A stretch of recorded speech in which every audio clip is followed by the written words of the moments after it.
오늘은 여러분들에게 인도라는 나라를 소개해드릴 겁니다. 왜 뜬금없이 인도일까요? 전 세계가 중국발 충격 때문에 흔출렁거리고 있을 때 인도의 경제는 그나마 낫더라는 것이죠. 우리는 지금까지 너무나도 중국만 바라보고 있었습니다. 그렇다 보니까 중국이 한번 흔들리게 되자 우리도 역시 덩달아 흔들릴 수밖에 없는 것이죠. 만약에 우리가 인도에 미리 관심을 조금이라도 가졌더라면 조금은 충격을 완화할 수 있었을 겁니다. 자, 이렇게 중국발 충격에 인도가 그나마 자유로울 수 있었던 데에는 인도가 갖고 있었던 경제적인 특성이 있습니다. 그것을 하나하나 살펴보도록 하죠. 일단 중국은 여러분들이 이미 알다시피 세계 2위의 인구 대국입니다. 중국 다음으로 많은 사람들이 살고 있죠. 현재 12억 5,900만 명 정도가 살고 있습니다. 그런데 인도의 경제 특성을 보니까 대부분 서비스업 중심으로 경제가 구성이 되어 있었습니다. 우리가 농업을 1차 산업이라고 부르죠. 제조업을 2차 산업이라고 부릅니다. 서비스업을 3차 산업이라고 부르는데 중국 경제가 지금 가장 힘든, 가장 큰 이유가 제조업 경기 때문입니다.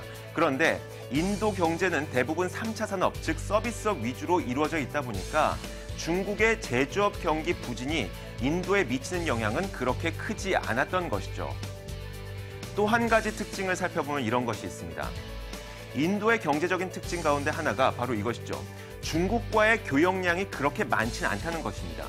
중국이 가장 교역을 많이 하는 국가를 보니까 칠레라든지 혹은 남아프리카 이런 국가들입니다. 그런데 인도와의 경제 교역량을 보면 교역량이 많지 않을 뿐더러 교역량은 약 7% 정도에 불과합니다.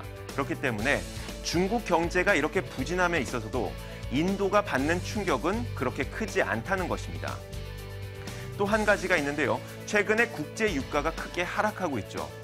그런데 인도의 경제 구조를 살펴보면 에너지의 80% 정도를 해외에서 수입해서 사용하고 있습니다. 그렇기 때문에 국제 유가의 하락은 인도 경제에 오히려 도움이 되는 것이죠. 이렇게 몇 가지 갖고 있는 인도의 경제적인 특성 덕분인지 인도의 경제는 중국발 충격에도 그렇게 크게 흔들리진 않고 있습니다. 물론 같은 신흥국이다 보니까 충격을 벗어날 수는 없지만 말입니다.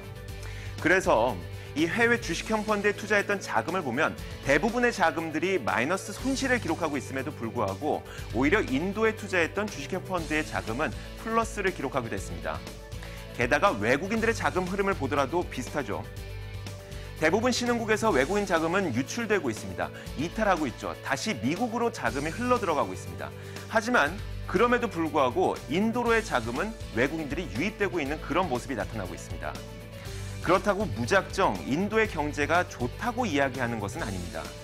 인도의 경제가 갖고 있는 약점도 있죠.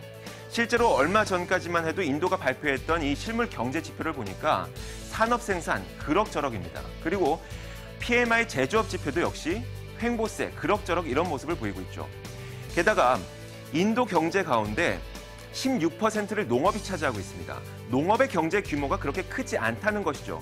그런데 이 16%밖에 되지 않는 농업이라는 산업에 인도 인구 전체의 60% 인구가 종사하고 있습니다. 즉, 돈도 많이 되지 않는 산업에 인도의 인구 60%가 종사하고 있다 보니까 많은 사람들이 가난하다는 것이죠.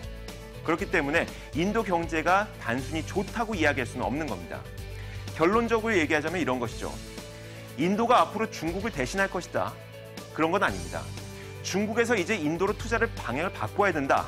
그런 것도 전혀 아니죠. 인도 경제가 무작정 밝다고 얘기하는 것도 아닙니다. 다만 세계 경제가 중국발 악재 때문에 출렁거리고 있을 때 인도가 받는 충격은 그보다는 작다는 것이죠. 바로 인도가 갖고 있는 경제적인 특성 때문입니다. 우리는 지금까지 여기가 좋다고 하면 여기에 우르르르, 저기가 좋다고 하면 저기에 우르르르 그러면서 중국에 너무 중국만 바라보고 있었습니다. 그렇다 보니까 중국에서 발생한 충격 때문에 우리가 갖게 되는 충격도 꽤 컸죠. 하지만 여러분 생각해보면 천년만년 성장할 수 있는 그런 산업도, 그런 국가도 세상에는 존재하지 않습니다.